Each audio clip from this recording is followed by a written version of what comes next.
Okay, welcome to Metal Reviews by Josh. I'm here at Cloud9 again with the three original members of Ultras of Grief. I'm here with Zack, Damian, and Donny of Grief. Okay, so first question. Ours was received extremely well. You were awarded with the SAS Music Award because of it. Do you think you could ever top the album? I mean, with how well Iris was received, which we're all still incredibly grateful for, with how well, like I said, how well it was received, with the new direction we're going with for whether it's a new album or whatever we're doing next, we're taking quite a more organic approach and mutual kind of surrounding new writing, right? So instead of one person having an idea and just rolling with it or something, we're all putting our minds together to hopefully create something that, like you said, could hopefully top Iris. Whether it's top, keep par, we'll just put it out because we like it.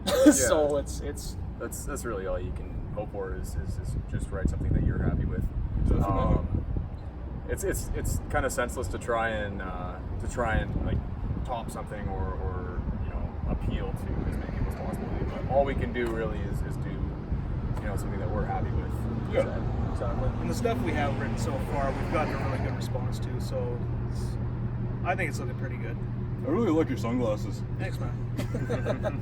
Okay, you took a ballad from Silent Hill and created it into a doom metal masterpiece. Tell me about Room of Angel.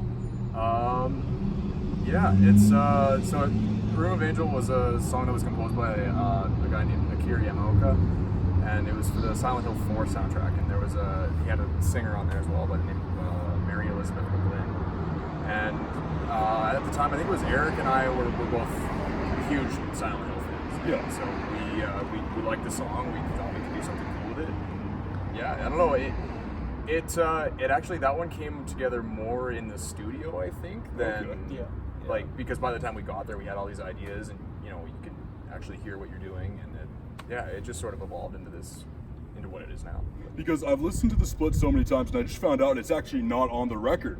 It's only on the digital download. Yeah. So you have to keep going back, and it's really good.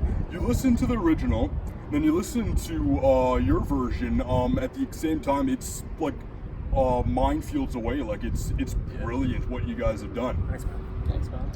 Okay, where was the music video for Only Our Scars shot? That was in between a town called Duff and Neudorf, really close to my home stomping grounds. And that was shot on a 200-year-old homestead. Okay. Yeah, over a 200-year-old house, and very creepy. Okay. Very creepy, very old, and that day was a lot of fun for sure. Okay. I think you might actually have just been about to say this, but I think my favorite part of that day was watching him record like the drums, not record, but play the drums on this video, and like behind him you can see like there's a space between the wall and the floor, and it's just going like this, and it was just, that floor was ready to give out at any moment. I think Eric actually fell in the hole. We were inspecting the homestead, like you said, it was about 200 years old, and it was the oven? This old there was like cast oven and a fucking pit. Like it fell right through the floor, and Eric, who filmed it, walked up to it, also fell. Damian had to catch him so he didn't fucking die or get tetanus. But no, and the floors were creaking. It was awesome. And, Oh man. and there's a couple Easter eggs in the video if you have a close eye. It's just shit we forgot to move, so just keep your I eyes was open. also But I also like a hairbrush on an app. the story there with because you had two actors come in for that too. Yeah. Wasn't that your boss? Yeah. So the actress that was in the video, her name's Kat Abenstein. She's a friend of Eric's. She lives in the city here. Yeah. And then the actor was Calvin Bonk, who is, at the time, he was my boss. Okay. Yeah, and he's just he's a handsome looking lad. So we had him out, and it was really cool. So. Okay, that's sweet. Yeah. Okay, Chadstock and Loud as Hell are two awesome festivals in Western Canada that you guys have played. Do you guys prefer intimate venues or large outscale festivals, outdoor festivals? For me personally, it's toss up because like we've played, and also to throw out there, we played a festival called Farmageddon, which was outside. Yeah, And- how I've heard about that. Yeah, and like being outside and like same with Chadstock under, whether it's the sun or the moon or something, and we played there in a fucking windstorm. With the at generators Farmageddon. went out. Yeah, Thank you, generators went- Uwata. Yeah, and like having all those people outside sick, but there's nothing like getting just stupid, sweaty, and playing like face to face with people, like the club. California. Yeah, it's awesome. Like for me, it's a toss up. So I don't know about you guys. but- You know, they both have their different energies, whether playing to big crowds or like small intimate shows. Like they both have their energies, and both are just awesome. Yeah. Yeah, no, I pretty much agree with what they both said. I tend to like when things are not necessarily perfect. Like, Yeah, that's true. I find it brings out just a different energy in myself, and just it makes for a more interesting performance. So, yeah. But I do like, obviously, I mean, like when you're in front of a whole shitload of people and you have this great stage with lights and fog and whatever else, and it's it's all great. So. So I will add in there, what's the biggest crowd you guys have played in front of? Did Cell Park Theater, did that top Insomnium? I'm not sure. Maybe They were equal? probably pretty close to being Yeah. on par. Yeah, because Cell's release show in Winnipeg at the Park Theater was nuts. Like it was always I pretty much. missed that. Yeah, it was pretty much a packed fucking Park Theater, and then Insomnium at Louis in Saskatoon, which is a few years ago. That was one of our first biggest crowds we've played with. Yeah.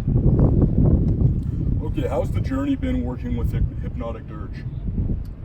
Great so far. I mean, Nick is super easygoing. He's a wonderful guy. He's a good friend of mine now. They've been very helpful about getting our music distributed and reaching out to media and just spreading the word. I think a great deal of Iris' success. I mean, we definitely owe to them. Like, That's true. absolutely. Probably couldn't have done it without him. So, it's been great. Okay. One thing I've noticed, I'm not as involved in the business side, I guess, of the band, but it just having just that one guy who keeps track of everything fantastically, like to the country, they've ordered anything from he's ever. super organized, Everything yeah. is in a list with pricing, and it's fantastic knowing that instead of going through middlemen or anything or having to wait, you can just message Nick right away and then he's got your answer. And he's a really good guy. Fantastic guy. That's great. Yeah. Okay. What inspired the lyrical content in Desolation? This is actually kind of a hard question because it's been such a long time since I actually wrote that. But How long has it been since you wrote it? a couple of years for Oh, sure. wow. Yeah. I think the idea was, going back to the concept of the album, which has to do with the father and the daughter and whatever else. The beginning in Isolation, there's supposedly like a car wreck where he's driving off into the sunset and he crashes his car. And Desolation, the idea behind Desolation was, he's waking up in this sort of purgatory like state, and seeing like Thank you. seeing sort of like the prairie surroundings, and that song was very much kind of inspired by this place. Okay. Yeah. Okay, and what has been the best venue you guys have played today? I really like the Park Theater. Yeah. Park Theater's been really good to us. I love the Park Theater. It's been really good. We're super lucky to have the Exchange here in Regina. I think a lot of bands have cut their teeth there, and Definitely. yeah. Well, it's been around there for over 30 years. Like everybody who's anybody's played there. When you look at like what's happening in Calgary and places like that, where all these places are shutting down, and Yeah, Distortion especially. Distortion, Coalition in Toronto, they're gone. And We're super lucky to have it. I mean, Regina's a small city, so It is. yeah. And then If we again, lost you got that, this we'd place be here, we'd be too. hooped. yeah, So, we're trying to keep this place going here Yeah. at Cloud9 for sure.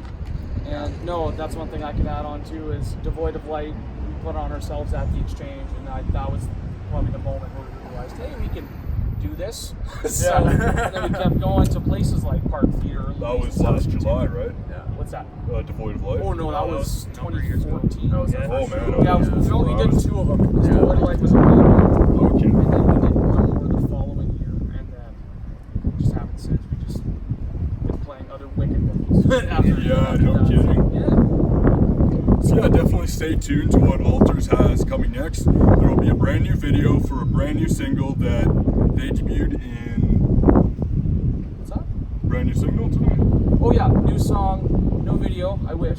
That'd be cool. We're playing it tonight though. So that's So if what you're watching this, Yeah, we got Only Our Scars, and what's the other one? The Plague That Haunts the Darkness. Yeah, we got those The two only two online, videos, and Okay.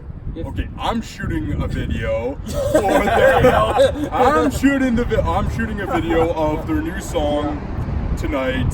Title will be A Bleak to